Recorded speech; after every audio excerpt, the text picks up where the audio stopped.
ఓం గం గణపతయే నమః. ఐం సరస్వత్యై నమః. ఓం శ్రీమాత్రే నమః. ఆదిత్యాయ చ సోమాయ మంగళాయ బుధాయ చ గురుశుక్ర శనిభ్యశ్చ రాహవే కేతవే నమః. సూర్యాది నవగ్రహముల యొక్క అనుగ్రహం కలుగ్గాక. శరణాగత దీనార్థ పరిత్రాణ పరాయణి సర్వస్యార్తి హరే దేవి నారాయణీ నమోస్తుతే. శ్రీమాత అనుగ్రహము కలుగ్గాక. వీక్షించేటటువంటి ప్రేక్షకులందరికీ కూడా విజయదశమి మరియు దసరా శరన్నవరాత్రి విశేష శుభాకాంక్షలు తెలుపుతూ శ్రీమాత అయినటువంటి రాజరాజేశ్వరి లలితా త్రిపుర సుందరి అనుగ్రహము అందరికీ కలిగి మనకి అంతరిక్షంలో సంచరిస్తున్నటువంటి గ్రహముల యొక్క కలయిక అలాగే వీక్షణములు వీటిలో ఏదైనా ఇబ్బందులు తేడాలు ఉన్నట్లయితే అవన్నీ తొలగిపోయి ఈ 11 రోజులు అమ్మవారి యొక్క అనుగ్రహము కలగటానికి ఎవరైతే నిత్యము పరితపించి అమ్మవారి యొక్క పూజా పునస్కారాదులు చేసుకుంటారో హోమాదులు చేసుకుంటారో వారందరికీ కూడా ఆ కాత్యాయిని అయినటువంటి లలితా పరమేశ్వరి అనుగ్రహము కలిగి సర్వత్రా విజయప్రదము కలుగుగాక. అయితే మనకి ఈ సెప్టెంబర్ మాసంలో సూర్య భగవానుడు 17వ తేదీ రోజున తన యొక్క స్వక్షేత్రమైనటువంటి సింహరాశి నుండి మిత్రక్షేత్రమైనటువంటి కన్యారాశిలోకి తన యొక్క సంచారాన్ని సలుపుతున్నాడు. అలాగే మరి ఈ యొక్క సంచారం కన్యారాశిలోకి ప్రవేశించినటువంటి ఈ 17వ తేదీ సెప్టెంబర్ 17వ తేదీన మనము రవి సంక్రమణ రోజుగా పండగను చేసుకుంటాము. మరి ఈ యొక్క సెప్టెంబర్ మాసంలో వచ్చేటటువంటి భాద్రపద మాసములో 21వ తేదీ వరకు జరిగేటటువంటి మహాలయ పితృపక్షాల సందర్భంగా ఈ సంక్రమణంలో ప్రతి సంక్రమణము కూడా ఎంతోమంది తమ యొక్క చనిపోయినటువంటి పితృదేవతలు మాతృదేవతల్ని ఎవరైతే అనుకొని భావిస్తారో వారందరికీ కూడా వీరు ఈ భూలోకంలో వారికి మోక్షప్రాప్తి కలగాలని ఇక్కడ వీరి యొక్క వంశము వృద్ధి కావాలనేటటువంటి సంకల్పంతో మరి పెదరమావాస్య అని చెప్పుకుంటూ ఎవరైతే వారి యొక్క కుటుంబ వృక్షంలో చనిపోయి ఉన్నటువంటి వారికి మోక్షం కలగాలనే భావంతో అందరి పేర్లు వారి యొక్క గోత్రాదులు తెలియజేస్తూ చక్కగా మరి ఈ సంక్రమణం రోజు 17వ తేదీ కూడా చేసేటటువంటి ఈ అమావాస్య తిథుల్లో ముఖ్యమైనటువంటి రోజుగా చెప్పుకోవచ్చు. అట్లాగే ఆదివారం అమావాస్య అయినటువంటి రోజు కూడా పెదరమావాస్య చేస్తారు. అయితే మనకి ఈ ఈ యొక్క సూర్యగ్రహణం మన దేశానికి లేదు కాబట్టి చక్కగా 21వ తేదీన ఎవరైనా సరే ఈ యొక్క పెదరమావాస్య చేసుకోవచ్చు. అట్లాగే మన యొక్క శ్రీమాత జ్యోతిషాలయ పీఠంలో ప్రతి అమావాస్య రోజు కూడా మరి హోమం జరుపుతూ ఉంటాము. మరి ఈ నెల అమావాస్య రోజు కూడా అవకాశం చూసుకొని తప్పకుండా ఎవరైతే వారి యొక్క గోచారంలో గ్రహస్థితులు జాతకరీత్యా ఎవరికైతే సర్పదోషాలు స్త్రీ దోషాలు అట్లాగే పితృమాతృ దోషాలు ఉంటాయో వారందరూ కూడా ఎవరైనా వారి యొక్క కార్యభంగాలు ఇబ్బందులు వివాహ సమస్యలు ప్రతిబంధకాలు ఉన్నట్లయితే నాకు ఫోన్ చేస్తే కనుక ఆ రోజున మీ యొక్క గోత్రనామాదులు కూడా అతి తక్కువ దక్షిణతోనే నా యొక్క పీఠంలో అందరికీ అందుబాటులో ఉండాలనే ఉద్దేశంతో నెలకొక్కసారి అందరి గురించి చేసేటటువంటి ఈ యొక్క కార్యక్రమంలో మీరు కూడా చక్కగా ఎక్కడున్నా సరే మీ గోత్రనామాదులు ఇచ్చి నాతో సంప్రదిస్తే నేను చేసే ఈ హోమంలో మీరు కూడా భాగస్వాములు అవుతారు. మీకు కూడా ఆ ఫలితం లభిస్తుంది. కాబట్టి ఈ యొక్క అవకాశాన్ని అందరూ సద్వినియోగం చేసుకోండి. ముఖ్యంగా ఈ యొక్క రవి సంక్రమణం కన్యారాశిలో జరిగినటువంటి రోజు నుంచి మరలా అక్టోబర్ 16వ తేదీ వరకు కూడా సూర్యుడు ఈ యొక్క సంక్రమణం నుంచి 3 నక్షత్రాలు మొట్టమొదటగా కన్యారాశిలో ఉన్నటువంటి ఉత్తర ఫల్గుని నక్షత్రము 2, 3, 4 పాదాలలోను అట్లాగే హస్తా నక్షత్రము 1, 2, 3, 4 పాదాలు చిత్తా నక్షత్రము 1, 2, 3, 1, 2 పాదాలు ఈ 9 నక్షత్ర పాదాలలో తను సంచరించేటటువంటి సమయంలో ఏ ఏ రాశులు అంటే ద్వాదశ రాశుల్లో మేషాది రాశి పర్యంతం మీనరాశి వరకు కూడా ఏ ఏ రాశుల వారికి ఈ సూర్యుడి యొక్క గోచారము ఏ విధంగా ఉంటుంది, ఆ స్థాన ఫలితం ఏ విధంగా ఉంటుంది అనేటటువంటి విషయంతో పాటుగా మరి మనకి కాలగోచారంలో ముఖ్యంగా 4 గ్రహాలు గోచార స్థితిని ఎక్కువగా మనకి నెల నెల ఈ మాస ఫలితాలను ఇస్తాయి. వాటిల్లో సూర్యుడు, బుధుడు, కుజుడు, శుక్రుడు. ఈ మాసంలో సెప్టెంబరు 13, 14, 15, 16, 17 ఈ యొక్క 4-5 రోజుల్లో దాదాపుగా సూర్యుడు 17వ తారీఖున రాశి మారుతున్నాడు. అట్లాగే కుజుడు 13వ తేదీ సెప్టెంబర్ 13వ తేదీన మరి ఇప్పటి వరకు ఉన్నటువంటి కన్యా రాశి నుంచి సింహ సింహ తులారాశిలోకి మారుతున్నాడు. అట్లాగే బుధుడు సెప్టెంబర్ 15వ తేదీ నుండి అక్టోబర్ 3వ తేదీ వరకు కూడా తన యొక్క స్వక్షేత్రము, మూల త్రికోణము, ఉచ్చక్షేత్రము అయినటువంటి తన యొక్క సొంత రాశి అయినటువంటి కన్యా రాశిలోకి మిత్రుడైనటువంటి రవితో కలిసి బుధాదిత్య యోగాన్ని అక్కడ ప్రదర్శిస్తున్నాడు. ఇది ఒక యోగ కాలము. అట్లాగే శుక్రుడు సెప్టెంబర్ 15వ తేదీ నుండి అక్టోబర్ 9వ తేదీ వరకు ఇప్పటి వరకు ఆయన కర్కాటక రాశిలో ఉండి ఇప్పుడు సింహరాశిలోకి తన యొక్క చారణ జరుపుతున్నాడు. కానీ ఈ శుక్రుడు కేతువుతో కలిసి రాహు చేత వీక్షించడం వలన శుక్రుడికి రాహుకేతువుల యొక్క దోషముతో మరి గ్రహణం పడుతుంది. శుక్రగ్రహణము అంటారు. సూర్యచంద్రులతో పాటుగా ప్రతి గ్రహానికి పడుతుంది. అందులో మరి ఈ శుక్రుడికి దోషం పడుతోంది. దీన్ని స్త్రీ దోషము అంటారు, శుక్రదోషం అని కూడా అంటారు. ఈ దోషం వలన రకరకాల సమస్యలు కలుగుతూ ఉంటాయి. ఆర్థిక పరంగా, సంతాన పరంగా, వివాహ యోగ పరంగా, కలిసి ఉన్నటువంటి దంపతులు దాంపత్య ఇబ్బందులు, కుటుంబంలో సమస్యలు, కలహాలు, కోర్టుకు సంబంధించినటువంటి సమస్యలు, ఇలా ప్రేమికులకి ఇదొక ఇబ్బందికరమైనటువంటి కాలము.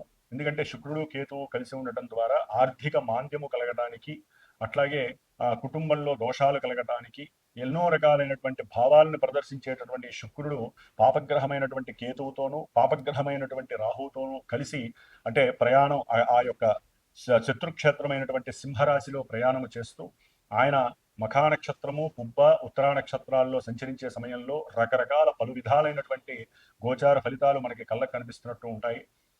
అయితే ఇక్కడ ముఖ్యంగా వీక్షించేటటువంటి ప్రేక్షకులు ఒకటి గమనించుకోవాలి. జన్మతః మనం పుట్టిన సమయానుసారము ఆ రోజు యొక్క డేటు, సమయము, ప్రదేశము వీటిని బట్టి మనకంటూ ఒక జాతకము ప్రిపరేషన్ అయి ఉంటుంది. ఆ జాతకాన్ని అనుసరించి దశలు, అంతర్దశలు ఏమిటి, జాతకంలో మనం పుట్టినటువంటి సమయంలో లగ్నము, చంద్రుడు, రవి యొక్క లగ్నాలను బట్టి ఏ ఏ గ్రహాలు ఏ రాశుల్లో ఉన్నాయి, అట్లాగే దశలు, అంతర్దశలు ఇప్పుడు యోగ్యకరంగా ఉన్నాయా లేవా, వీటన్నిటిని బట్టి ఎక్కువగా మన జాతకం అన్వయిస్తూ ఉంటుంది, మనకి ప్రదర్శింపబడుతూ ఉంటుంది. ఆ గోచారంలో ఉన్నటువంటి గ్రహాలు ఆ గ్రహాలకి మిళితమై ఇప్పుడు మనకి ఏ విధమైనటువంటి శుభాలను కలుగు చేస్తాయి, ఇబ్బందులను కలుగు చేస్తాయని మాత్రమే ఉంటుంది. కాబట్టి ప్రేక్షకులు ఇది ఒకటి గుర్తుపెట్టుకోవాలి. ఇప్పుడు చెప్పేటటువంటి గోచారంలో అంతరిక్షంలో జరిగేటటువంటి ఈ గ్రహాల యొక్క యుతులు, వీక్షణలు, స్థితులను బట్టి జరిగేటటువంటివన్నీ మనకే జరుగుతాయి, మన రాశులకి, మన నక్షత్రాలకే జరుగుతాయి అనేటటువంటి ఆ యొక్క అన్వయించుకునే పద్ధతిని ముందు మనం బహిర్గతం చేయాలి. అంటే మన మనసులోంచి, బుద్ధిలోంచి బయటపడేసేయండి. ఓకే, ఈ విధంగా జరుగుతోంది కాబట్టి మనం ఈ విధంగా పూజలు అట్లాగే ఈ యొక్క దాన ధర్మాదులు చేసుకోవాలని మాత్రమే గ్రహించుకోండి. ముఖ్యంగా మనకి ఇప్పుడు ప్రసార మాధ్యమాలలో యూట్యూబ్ ద్వారా ఈ యొక్క గురువుల నుంచి వచ్చేటటువంటి ఎన్నో వాచకాలు వింటున్నారు, చక్కగా ఎన్నో విషయాలు తెలుసుకుంటున్నారు. అయితే మనకి ముందు ఫ్రేమ్లో వచ్చేటటువంటి థంబ్నెయిల్స్ కానీ ఆ యొక్క హెడ్డింగ్స్ కానీ చూసి ప్రలోభం చెందకండి. లోపలికి వెళ్ళి మేము చెప్పేటటువంటి విషయ పరిజ్ఞానం ఏ విధంగా ఉంది, ఏ విధంగా మీరు అన్వయించుకోవచ్చు అని మాత్రమే గమనించండి. ఎందుకంటే థంబ్నెయిల్స్, ఎడిటింగ్ వీటిల్లో ఎన్నో రకాలైనటువంటి ఆకర్షితులు అవడానికి చేసేటటువంటి ప్రయత్నాలలో కొంతమందికి ఇది ఆహ్లాదంగా ఉండొచ్చు, కొంతమందికి ఇది ఇబ్బందికరంగా ఉండొచ్చు. ఇబ్బందిగా ఉంది కదా అని చెప్పి ఆ రాశుల వారు, నక్షత్రాల వారు నాకు ఫోన్ చేసి ఇబ్బంది పెట్టడం అనేది తగదు. కాబట్టి లోపలికి వెళ్ళి అసలు చెప్పేటటువంటి విషయం ఏమిటి అనేటటువంటిది తెలుసుకోండి. చక్కగా మనకి జరిగేటటువంటి విషయ పరిజ్ఞానాన్ని అన్వయించుకోండి, పూజలు చేసుకోండి. భయభ్రాంతులకి గురి కామాకండి అని మాత్రము ఒక గురువుగా నేను మీకు చెప్పేటటువంటి భాష్య సూచిక.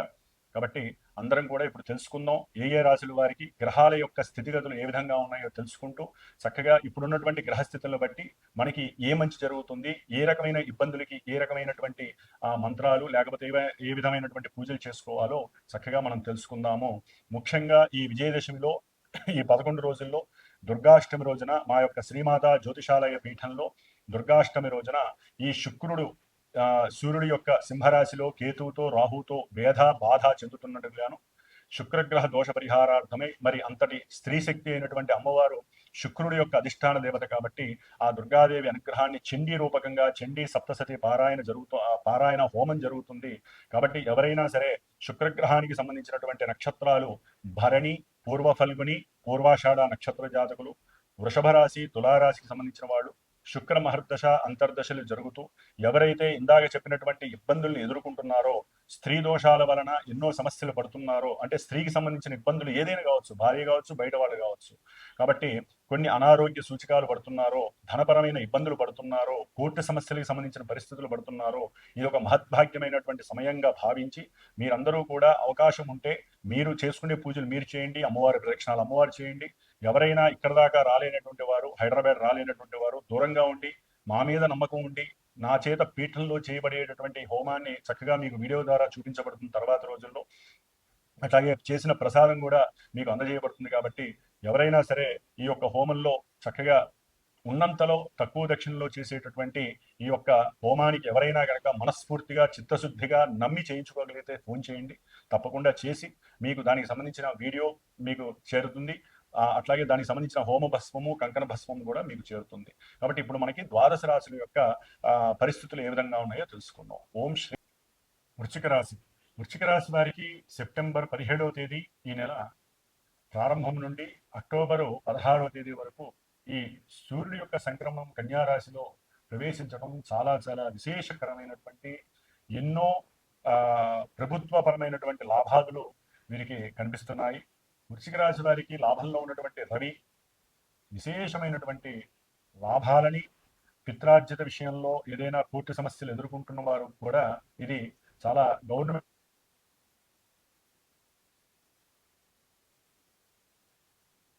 యొక్క సహాయ సహకారాలు వీరికి లభిస్తున్నాయి. అట్లాగే చేసే వృత్తిలో కూడా వీరికి మంచి ప్రాధాన్యత లభిస్తుంది. కీర్తి ప్రతిష్టలు పెరుగుతాయి, సన్మానాలు జరుగుతాయి, వీరు చేసినటువంటి పనులకి సరైనటువంటి కీర్తి లభిస్తుంది. అట్లాగే ప్రమోషన్స్ కలిగే అవకాశం ఉంటుంది. గవర్నమెంట్ జాబ్ హోల్డర్స్ అయితే కనుక వారికి ఇంకా ఉన్నతమైనటువంటి స్థాయి కలుగుతుందని చెప్పుకోవాలి. అట్లాగే ఈ వృశ్చిక రాశి వారికి మరి బుధుడు కూడా రవితో కలిసి లాభంలో ఉంటున్నాడు. ఆకస్మికంగా మీరు కలిసి ఏదైనా వ్యాపార వృత్తిలో కానీ లేకపోతే చేసే ఉద్యోగాలలో వీరికి కలిసి ఆకస్మికంగా అఖండమైనటువంటి కీర్తితో పాటుగా ధన సముపార్జన కూడా లభిస్తుంది. మీరు అనుకోకుండానే ధనం లభిస్తుంది.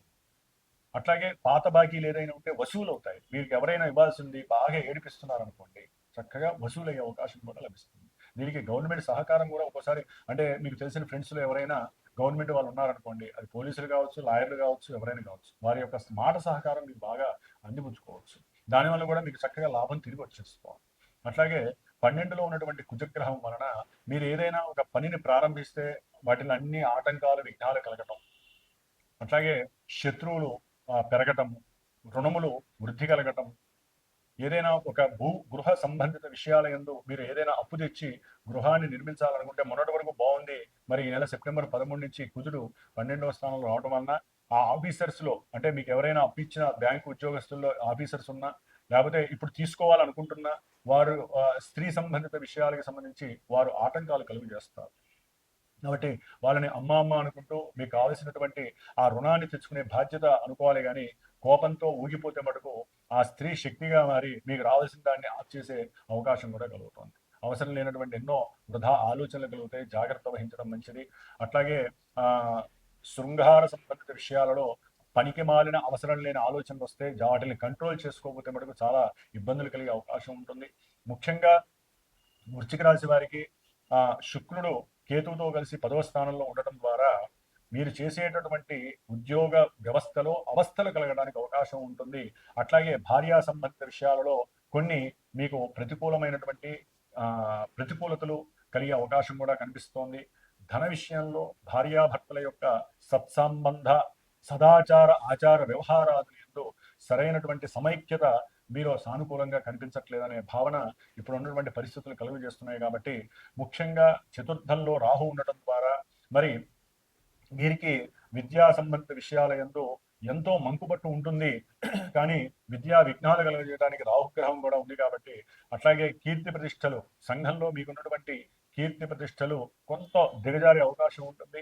ధనం కూడా సంతానపరంగా కొంత పక్కకి డైవర్టే అవకాశం ఉంటుంది.